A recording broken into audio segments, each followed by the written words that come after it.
जय संविधान, जय भीम, महात्मा गांधी की जय, गोडसे मुर्दाबाद। देखिए, जब से माननीय मोदी जी की सरकार आई है, रहस्य खुल नहीं रहे हैं, रहस्य समझ में नहीं आ रहे, कोई चीज सामने नहीं आ रही है। हम लोग परेशान हैं, जनता परेशान है। अब मुझे नहीं पता कि भारतीय जनता पार्टी के सपोर्टर्स परेशान हैं या नहीं, लेकिन ये जो परेशानी है ये बहुत जेन्युइन है और ये समझ में नहीं आ रहा है जनता को ये सब हो क्या रहा है। देखिए, एक एक घटना को देखिए। जब 11 साल से जब से ये सरकार आई है, हमारे स्वतंत्रता के बाद से हमेशा जो भी दुर्घटना हुई है, घटना हुई है, उसकी जांच हुई है और जांच से देश को अवगत कराया गया। जब भी अपोजिशन पार्टी ने या जनता ने कोई प्रश्न उठाए हैं, उनके उनको जवाब मिले हैं। शुरुआत करते हैं 1962 से। पता ही है, चीन ने हमको धोखा दिया और उसके बाद अटल जी ने पंडित जवाहरलाल नेहरू से कहा कि इस पे संसद सत्र बुलाया जाए। संसद सत्र बुलाया गया, डिस्कशन हुआ, पंडित जवाहरलाल नेहरू की खूब आलोचना हुई, वो स्वीकार किया, उन्होंने उसको एक्सेप्ट किया और कृष्ण मेनन जो रक्षा मंत्री थे उनको पद से हटा दिया। इसके बाद जब भी ऐसा हुआ, बार बार जांच हुई, पता चला सच्चे आरोप थे या झूठे आरोप थे, लेकिन जांच हुई और कोर्ट में भी चली और कोर्ट में भी पता चला। जैसे अब रिसेंटली देखा जाए, 2014 के पहले जब भारतीय जनता पार्टी की सरकार नहीं बनी थी, कांग्रेस की सरकार थी, अन्ना हजारे, आरएसएस, बीजेपी ने एक आंदोलन चलाया था जिसमें अरविंद केजरीवाल भी एक पार्टिसिपेंट थे और ये कहा गया था कि बहुत सारे घोटाले हुए, 2G, कोलगेट और सुरेश कलमाडी, कॉमनवेल्थ, पता नहीं क्या क्या आरोप लगाए गए और ऐसा माहौल पैदा किया गया जैसे बहुत ज्यादा भ्रष्टाचार है। जांच हुई, कोर्ट में केस गया और कोर्ट ने सारे के सारे आरोपों से लोगों को मुक्त कर दिया और एक भी आरोप सिद्ध नहीं हुआ, लेकिन कम से कम जांच हुई। देखिए, 11 साल से एक चीज ऐसी प्रथा चल पड़ी है कि लोग प्रश्न उठाते हैं, लोग कुछ जानना चाहते हैं, देश के नागरिक कुछ जानना चाहते हैं, लेकिन उनको जवाब नहीं मिलता। केवल उनको ये कहा जाता है कि राष्ट्रीय सुरक्षा का मसला है, इसलिए आपको जानने का अधिकार नहीं है। एक एक करके एक चीजों को उठाते हैं। नीरव मोदी के बारे में यह बताया जाता है कि नीरव मोदी जब यहां देश छोड़ के गया, उसका passport, Indian passport already cancel हो चुका था, लेकिन कैंसिल्ड पासपोर्ट से वो कैसे बाहर गया और बाहर जाके कैसे घूमता रहा, ये आज तक एक रहस्य है। तो सरकार को ये बताना चाहिए कि नीरव मोदी जो देश छोड़ के गया, तो कैंसिल्ड पासपोर्ट क्या, इमिग्रेंट जो इमिग्रेशन डिपार्टमेंट होता है उसको बात ये नहीं बताई गई और वो चला गया। विजय माल्या कह ही रहे हैं कि जब यहां से गए तो वो बता के गए थे एक मीटिंग में जा रहे हैं, लौट के आ जाएंगे, लेकिन उसके बाद उनका पासपोर्ट कैंसिल कर दिया गया, उनको वापस नहीं आने दिया गया। क्या इस वजह से कि वो नहीं चाहती थी कुछ लोग ऐसी इंटरेस्टेड पार्टीज की सच्चाई सामने आए और विजय माल्या बहुत लोगों की कलई खोलें। अब आप देखिए, जो आतंकवादी घटनाएं हैं पिछले 11 साल से कितनी ज्यादा बढ़ी। उसके पहले आतंकवादी घटनाएं होती थी लेकिन कम होती थी। पार्लियामेंट अटैक हुआ था अटल जी के जमाने में, डॉक्टर मनमोहन सिंह के जमाने में 26/11 हुआ था, लेकिन जो पार्लियामेंट अटैक हुआ था, हम लोगों ने सारे आतंकवादियों को देश के वीर जवानों ने मार दिया था और शहादत दी थी। 26/11 में अटैक हुआ था एक आतंकवादी, लेकिन उसमें भी सबको मार दिया गया था। लेकिन एक एक घटनाएं घटी थी जो बड़ी घटनाएं थी, जो मनमोहन सिंह के जमाने में हुई थी, अटल जी के जमाने में हुई थी। लेकिन मोदी जी के जमाने में आप सोचिए 11 साल में कितनी आतंकवादी घटनाएं बड़ी बड़ी हो चुकी हैं, बड़ी बड़ी। उरी में अटैक हुआ, पठानकोट में अटैक हुआ, पुलवामा में अटैक हुआ, पठानकोट के और इसके बाद पुलवामा के बाद फिर पहलगांव के अंदर अटैक हुआ और अब अहमदाबाद के अंदर ये प्लेन क्रैश कर गया। अच्छा, यहां पे पहले ये हुआ करता था, जब कोई दुर्घटना घटती थी तो ये देश जानने का प्रयास करता था कि ऐसा क्यों हुआ, किस वजह से हुआ और ऐसा ना हो इसको रोका जाए। लेकिन आप देखिए, एक एक घटना को देखिए। पहली बात तो आप ये कंपेयर कीजिए मनमोहन सिंह के जमाने में, अटल जी के जमाने में और उसके पहले, और मोदी जी के जमाने में जो आतंकवादी घटनाएं हैं वो मोदी जी के जमाने में बहुत ज्यादा बढ़ी। लेकिन जब ये आतंकवादी घटना घटती है तो एक अलग विशिष्टता है जो अटल जी के जमाने में नहीं हुआ था, मनमोहन सिंह के जमाने में नहीं हुआ था, कि रिटर्न फायर नहीं होता, आतंकवादियों को मारा नहीं जाता और कोई जांच भी नहीं होती। तो इससे देश की जनता के बीच में ऐसा भ्रम पैदा हो रहा है, एक ऐसा रहस्य पैदा हो रहा है कि ये बातें, ये हो क्या रहा है और जांच क्यों नहीं हो रही है और सच्चाई को जानने का प्रयास क्यों नहीं हो रहा है और ये घटनाएं बढ़ क्यों रही हैं। अच्छा, जब घटनाएं घट जाती हैं तो उसके बाद जो केवल सरकार का रिस्पॉन्स ये होता है हमने घुस के मारा। उरी के बाद हुआ, उरी में हमारे सेना के छावनी के ऊपर अटैक किया उन्होंने, पाकिस्तानी टेररिस्ट ने किया और ये हुआ कि साहब हमने एक सर्जिकल स्ट्राइक कर दी। भाई सर्जिकल स्ट्राइक से ज्यादा इंपॉर्टेंट ये है वो नौबत ना आए और अपने देश के अंदर इस प्रकार से आतंकवादी घटनाएं न घटे, लेकिन वो जांच नहीं हुई, पता नहीं चला। लेकिन जब इसी तरह से पठानकोट के अंदर पाकिस्तानी टेररिस्ट ने अटैक किया और फिर उन्होंने हमारे छावनी के ऊपर फिदायनी अटैक किया, तो उसके बाद बड़ी रहस्यमयी बात है। क्या आप लोग जानने में इंटरेस्टेड नहीं होंगे? मैं तो जानने में इंटरेस्टेड हूंगा। शशि थरूर साहब, जिनकी आजकल प्रशंसा पत्र भारतीय जनता पार्टी के समर्थक पढ़ रहे हैं, जब वो विदेश गए, डेलीगेशन को लेके गए, तो उन्होंने वहां रहस्योद्घाटन किया कि पठानकोट की घटना के बाद माननीय मोदी जी ने नवाज शरीफ से पर्सनली फोन करके ये कहा था कि हम चाहते हैं कि आईएसआई और पाकिस्तान के लोग आए और पठानकोट के अंदर जो ये टेररिस्ट अटैक हुआ उसकी जांच करें। ये 26/11 में नहीं हुआ था, लेकिन ये पठानकोट में क्यों हुआ? या तो ये बताया जाता है कि जो शशि थरूर कह रहे हैं वो जरूर बात कर रहे हैं, गलत कर रहे हैं, लेकिन एक महिमा मंडन शशि थरूर का कि वो क्योंकि डेलीगेशन में गए, क्योंकि वो डिसेंट नोट रखते हैं, क्योंकि वो अपनी अलग ओपिनियन रखते हैं, इसलिए उनको अलग तरह का महिमा मंडन हो रहा है। लेकिन जो असली बात उन्होंने कही थी पठानकोट अटैक के बारे में कि इसमें मोदी जी ने नवाज शरीफ से बात करके आईएसआई को इंस्पेक्शन, अब आईएसआई इंस्पेक्शन करने आएगी, पहली बात तो उन्हें बुलाया क्यों गया? आईएसआई क्यों स्वीकार करती कि वहां पे अटैक नहीं हुआ? और अगर जांच में आईएसआई ने अंत में ये भारत की सेनाओं गुप्तचर विभाग के साथ ये निर्णय लिया कि इसमें पाकिस्तान का हाथ नहीं था, तो भाई हाथ किसका था? अगर पाकिस्तान का हाथ नहीं था, इसका मतलब ये भी हो सकता है कि आप पाकिस्तान को ब्लेम तो करते हैं लेकिन पाकिस्तान का हाथ नहीं होता। अगर पठानकोट के बाद ये निष्कर्ष निकाला हमारे गुप्तचरों ने और पाकिस्तान की गुप्तचर एजेंसी आईएसआई ने कि पाकिस्तान का हाथ नहीं था, इसका मतलब यह है कि पाकिस्तान को आप बिना जाने बूझे, तो विश्व के अंदर एक मैसेज गया कि आप बिना बात पाकिस्तान को ब्लेम करते हैं, जबकि वास्तविकता ऐसी नहीं है। वास्तविकता यह है कि पाकिस्तान ही हर टेररिस्ट एक्टिविटी का जिम्मेदार है। यह तो पठानकोट में हुआ। अब उसके बाद पुलवामा में अटैक हुआ, मानी बात है, इसमें कहीं कोई डाउट नहीं है कि पाकिस्तान टेररिस्ट ने आके हमारे कश्मीर के अंदर, पुलवामा के अंदर, हमारे कन्वॉय के अंदर आरडीएक्स लेके विस्फोट किया और 40 वीर जवानों की शहादत हुई। अब इसमें कोई डाउट करने का तरीका तो है नहीं, बिल्कुल पक्की बात है कि पाकिस्तानी लोगों ने किया होगा। लेकिन असली जो प्रश्न उठता है, जो किसी भी सरकार के लिए, किसी भी देश के लिए और देश की जनता के लिए आवश्यक है जानना कि पुलवामा का अटैक क्यों हुआ, किसकी चूक की वजह से हुआ, क्यों गलती की वजह से हुआ। जैसे सतपाल मलिक जो तत्कालीन गवर्नर हैं वो बताते हैं कि वहां 10-15 दिन तक आरडीएक्स की जीप घूमती रही और उसे किसी ने इंटरसेप्ट नहीं किया और वो आई और सेना के कन्वॉय में घुस गई और मार के चली गई, मतलब खत्म हो गई। तो इसकी जांच क्यों नहीं हुई? जांच न होना क्या एक रहस्य नहीं है? क्या हम और आपको जानने का अधिकार नहीं है देश के नागरिकों को कि जब ये पुलवामा के अटैक हुआ तो उसके बाद जांच क्यों नहीं हुई? और जांच करने के बजाय आपने सर्जिकल स्ट्राइक कर दी, फिर घुस के मारा। अरे भाई, घुस के मारने से जो 40 जवानों की शहादत हो गई है, क्या वो जाने वापस आ जाएंगी? जैसे अभी अहमदाबाद क्रैश हुआ है तो एक महिला से कहा गया, सरकार, उन्हें बताया गया कि साहब टाटा ग्रुप ने कहा है कि जो मृतक हैं उनको 1 करोड़ रुपए देंगे।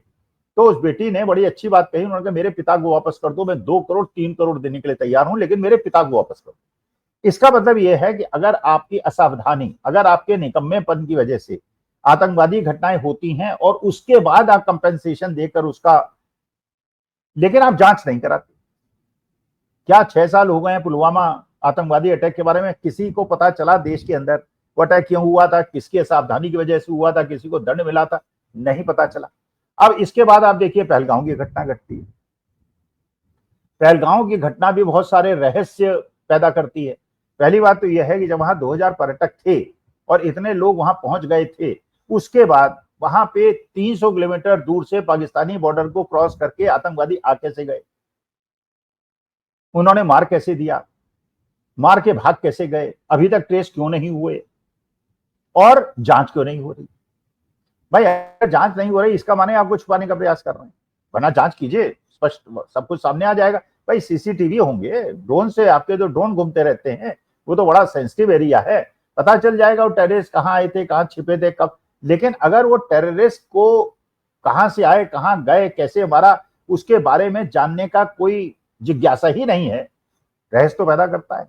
और फिर आपने कहा कि साहब हमने ऑपरेशन सिंदूर कर दिया, इसका माने आप जो दुर्घटना और जो आतंकवादी घटना देश के अंदर हो रही हैं उसके बैकग्राउंड और उसके कारणों को जानने में इंटरेस्टेड ही नहीं। आप तो केवल ये दिखाना चाहते हैं कि आतंकवादी घटनाएं हो जाने दो, दुर्घटनाएं हो जाने दो, और उसके बाद एक वीरता का अपने मूछे ऐठो कि हमने जाके पाकिस्तान में सर्जिकल स्ट्राइक कर दिया। अच्छा, इस बार वो भी पासा उल्टा पड़ गया। सर्जिकल स्ट्राइक तो आपने की, हमारी सेनाओं ने वीरता का परिचय दिया, वहां जाके उनके आतंकवादी कैंपों को खत्म कर दिया। 21 खत्म करने थे, केवल 9 खत्म कर पाए, उसके बाद आपने युद्ध विराम कर लिया। अब युद्ध विराम सेना के लोग तो करते नहीं, वो तो एक पॉलिटिकल और जो आपकी कैबिनेट कमेटी है वो करती है, देश के प्रधानमंत्री करते हैं। तो ये अगर डीजीएमओ ने किया तो भी रहस्य है, और डीजीएमओ ने नहीं किया और डोनाल्ड ट्रंप जैसे कह रहे हैं कि उन्होंने कराया तो भी रहस्य है। इसका भी रहस्य को उद्घाटन नहीं हो रहा है। 1-1.5 महीने हो गए, ये नहीं पता चल रहा है कि युद्ध विराम कराया क्यों कराया और किन शर्तों पे कराया। भाई कम से कम देश को यह जानने का अधिकार तो है कि ऐसा क्यों हुआ। अच्छा, अब इसके बाद देखिए, ये जो अहमदाबाद की दुर्घटना हुई है, हवाई दुर्घटना, इसमें भी अब रहस्य कूद रहे हैं बहुत ज्यादा। कुछ चैनल्स ये बता रहे हैं, सोशल मीडिया बता रहा है कि जो व्यक्ति सरवाइव किया है, जिसने, जो एकमात्र व्यक्ति प्लेन में था और जिंदा बचा, वो ये बता रहा है कि जैसे ही पहले विस्फोट हुआ प्लेन के अंदर, उसके बाद क्रैश हुआ। तो विस्फोट कैसे हुआ और ये विस्फोट किसने कराया? क्या इसकी जांच नहीं होनी चाहिए? क्या इसको पता नहीं चलना चाहिए? और ये पहला ऐसा हादसा है जिसमें ये जो ड्रीम लाइनर है बोइंग का, ये पहली बार ऐसी दुर्घटना में ग्रस्त हुआ है, आज तक कभी नहीं हुआ है। तो अगर पहली बार ऐसी दुर्घटना घटी है जिसके बाद जो बोइंग कंपनी है उसकी भी क्रेडिबिलिटी दांव पे लग गई है, तो इसकी जांच क्यों नहीं कराई जानी चाहिए और क्यों नहीं? अच्छा, ये भी बताया गया कि जो पायलट था इस प्लेन का जो दुर्घटनाग्रस्त हुआ, उसने 15-20 दिन पहले ये बताया था कि इसके अंदर कोई टेक्निकल स्नैग नजर आ रहा, उसको भी नहीं देखा गया।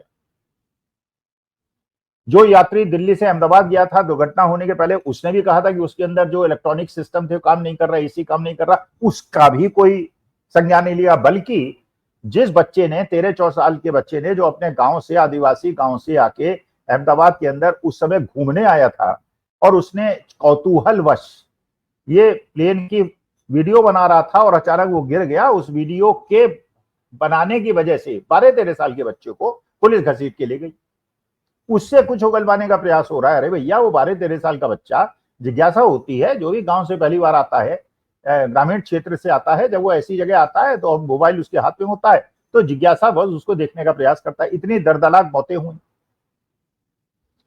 एक एक कहानी आपको आपके आंखों में आंसू ले आएगी। एक बच्ची जो रिक्शा चालक की बेटी है, वो एमटेक करने बाहर जा रही है, लोन लेके पैसा अरेंज करके, उसका पिता उसको अरेंज कर रहा है, वो बेचारी के सपने खत्म। एक व्यक्ति अपनी पत्नी और बच्चों को लेके आया था, जब नया नया पासपोर्ट बना था उसकी पत्नी का, जाने का अवसर मिला था, वो बेचारा चला गया। ऐसी ऐसी दारुण कहानियां आ रही हैं जो आपको, लेकिन ये नहीं पता चल रहा है कि जब ये पायलट ने कह दिया था, और ये भी बताया जा रहा है कि जब ये हवाई जहाज उड़ा तो उसके बगल में इंडिगो के एक पायलट ने कहा कि हाँ, उसने कुछ ऐसी हमिंग सुनी थी, ऐसी आवाजें सुनी थी, जिससे उसे भी लगा था कि इसके अंदर कोई टेक्निकल स्नैग है, तो उसको रोका क्यों नहीं। अच्छा, विजय रूपाणी साहब उसके अंदर थे। अच्छा, अब ये भी एक बात नहीं समझ में आ रही है, मतलब मेरी एक लेमैन के दिमाग में बात समझ में नहीं आ रही है, जब सारे के सारे लोग उस प्लेन के अंदर जल के खाक हो गए, उनको बचने का कोई मौका ही नहीं मिला, तो एक व्यक्ति बच गया। चलिए, परमेश्वर की कृपा है, बच गया, मैं उसको लंबी उम्र की कामना करता हूं। लेकिन क्या रहस्य है, ये रहस्य शुरू से आखिर तक। अच्छा, हर जगह, अभी एक हेलीकॉप्टर क्रैश हो गया है केदारनाथ के पास, 7 लोग उसके अंदर हताहत हो गए। हमारे सीडीएस जो जनरल रावत, जो बहुत ज्यादा देश के अंदर पॉपुलर थे, देश की जनता उनको बहुत ज्यादा प्रयास करती थी, बहुत ज्यादा प्यार करती थी, उनका भी हेलीकॉप्टर क्रैश हो गया था। आज तक नहीं पता वो सीडीएस साहब कैसे बेचारे, रावत साहब की प्लेन क्रैश हुआ, उनकी पत्नी की भी उसमें मृत्यु हो गई। तो ये जांच क्यों नहीं होती, सच जानने का प्रयास क्यों नहीं होता? और क्या ये इवेंट मैनेजमेंट है? और इवेंट मैनेजमेंट इतना खतरनाक इवेंट मैनेजमेंट है जिसमें लोगों की जान चली जाती है। अब समस्या जो उसकी तरफ ध्यान नहीं है, ध्यान किसकी तरफ है? ध्यान यह है कि साहब ईरान और इजराइल के बीच में जो तगड़ा युद्ध चल गया, और उस युद्ध के अंदर पहले तो इजराइल ने अटैक किया ईरान के ऊपर, फिर ईरान ने भरसक अटैक कर दिया। और ईरान ने जो अटैक किया उसमें जो अडानी पोर्ट है इजराइल के अंदर, उसके अंदर बताते हैं बहुत सारी मिसाइल्स गिरी और उसको ध्वस्त कर दिया उन्होंने। अब मोदी जी को परेशानी यह है, ज्यादा बड़ी परेशानी ये, उनको इस बात से परेशानी नहीं है पहलगांव के अंदर 26 लोग हताहत हो गए, पुंछ के अंदर ये लोग हताहत हो गए, पुलवामा के अंदर 40 लोग हताहत हो गए। उनको जो सबसे बड़ी परेशानी है वो ये कि जो इजराइल के ऊपर अटैक हुआ है इसमें अडानी पोर्ट का इतना ज्यादा नुकसान हो गया, तो अडानी जी को अगर नुकसान हो जाएगा तो फिर उनके धन के स्रोत रुक जाएंगे। तो अडानी जी इज मोर इंपॉर्टेंट और the public of this country is more important. देश की जनता ज्यादा इंपॉर्टेंट है या अडानी जी के फाइनेंशियल इंटरेस्ट बहुत ज्यादा इन्वॉल्व है? इसीलिए जब ये बात हो रही है युद्ध विराम की इजराइल और ईरान के बीच में, तो हमारा देश उसमें एब्सटेन कर रहा है। भाई तो सीधी सी बात है, you have to support cease fire. क्योंकि मोदी जी जब भी विदेश जाते हैं तो वहां जाके ये कहते हैं कि हम बुद्ध के देश से आए हैं, युद्ध के देश से नहीं आए। और ऐसे समय में जब इतना भयावह युद्ध छिड़ा हुआ है ईरान के और इजराइल के बीच में, और दोनों बड़ी बड़ी शक्तियां हैं, ऐसे बीच में अगर केवल इजराइल के अंदर क्योंकि अडानी जी का पोर्ट है और उसकी वजह से आप ज्यादा चिंतित हैं और बाकी देश के अंदर लोग मरते हैं, बड़े बड़े कांड हो जाते हैं, लेकिन जांच नहीं होती और सच जानने का प्रयास नहीं होता। अडानी जी पे हजारों आरोप लगते हैं, सेबी पे आरोप लगते हैं, जांच नहीं होती, लेकिन अगर अडानी जी के पोर्ट पे कोई नुकसान होता है तो आप बहुत ज्यादा चिंतित हो जाते हैं। तो देखिए ये जनता को सोचना होगा, ये हमें और आपको सोचना होगा कि जांच का न होना ये रहस्य तो पैदा करता है। ये तो प्रश्न अगर पूछा जा रहा है कि राफेल गिरा या नहीं गिरा, तो आपको बताना पड़ेगा कि राफेल गिरा या नहीं गिरा। नहीं गिरा, बहुत अच्छी बात है, बताइए। ये जो सीजफायर हुआ ये ट्रंप ने कराया या नहीं कराया, स्पष्ट बताइए।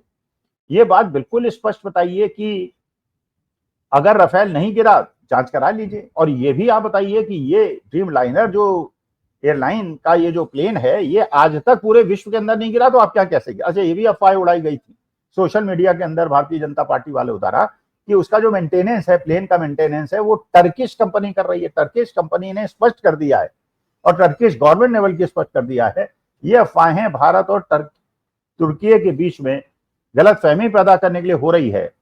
और जिस प्लेन का ठेका उनको मेंटेनेंस का मिला वो ये प्लेन ही नहीं है जो गिरा, लेकिन सोशल मीडिया में गलतफहमियां पैदा की जा रही हैं। तो देश अगर इतना ज्यादा सुरक्षित हो गया है कि विदेशी आतंकवादी हमारे देश के अंदर आ जाते हैं, पठानकोट के अंदर आईएसआई को बुला लिया जाता है, पुलवामा पहलगांव के अंदर जांच नहीं होती है, और इस प्रकार से प्लेन उठने का प्रयास करता है, नहीं उठ पाता है, षड्यंत्र क्या है, और उसमें विजय रूपानी साहब की मौत हो जाती है, रहस्य बहुत हैं। तो मैं तो माननीय मोदी जी से, अमित शाह साहब से केवल ये निवेदन करूंगा कि जांच कराइए, सब चीजों की जांच कराइए। पुलवामा, पहलगांव, पठानकोट बताइए कि अगर पठानकोट पाकिस्तान ने नहीं किया था तो किसने किया था? उरी किसने किया था? पहलगांव किसने किया था? पुलवामा किसने किया था? अगर आप जांच नहीं कराएंगे, जवाब नहीं देंगे और केवल चुप हो जाएंगे और केवल मन की बात करेंगे तो देश को बहुत कष्ट हो रहा है और देश को कष्ट होगा। नमस्कार, धन्यवाद और प्रणाम।